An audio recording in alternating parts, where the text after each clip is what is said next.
just like to take a second to introduce Iowa's 43rd Governor, Kim Reynolds, who has served since 2017 in the office of governor. And we're so grateful that every year of her tenure, she has signed a proclamation for Iowa Religious Freedom Day, showing her support for all of us, regardless of our faith belief, our worldview, and our path. And we're so grateful that she's come today to share a proclamation and her comments on religious freedom.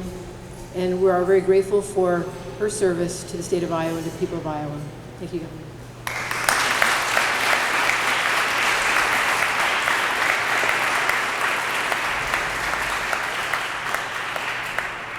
Well, good morning, and thank you, Susan, for that kind introduction. I appreciate you very much.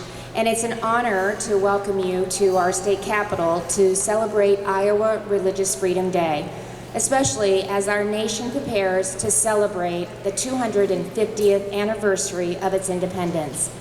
When our founders signed the Declaration all those years ago, they didn't do so on their own authority. They did so on the basis of inalienable rights endowed by their Creator. And who could doubt that the right to religious freedom was among them?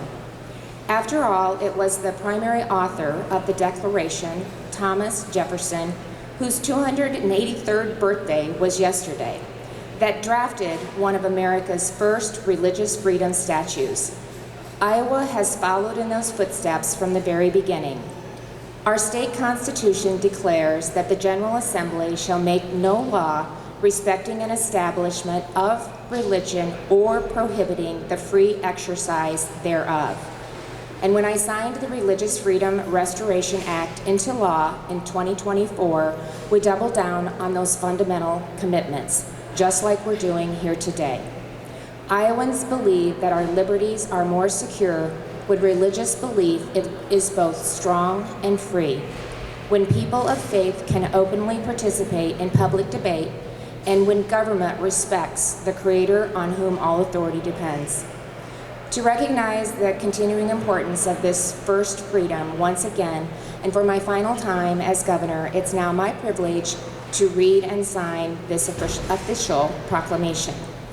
Whereas both the U.S. Constitution and the Constitution of the state of Iowa affirm the right of all citizens to freely exercise their religious faith or non-religious beliefs in the public square without being deprived of other rights or privileges or subjected to harm. And whereas well-defined religious liberties work to secure other civil liberties through vigorous public debate, where all participants may exercise such influence as their ideals and values engender. And whereas we all benefit from a society where all people can work together for the common good, despite divergent viewpoints, having a duty to respect each other's deeply held beliefs. And whereas Iowa has a long history of welcoming and protecting people of diverse backgrounds by allowing them to freely live accordingly to their convictions.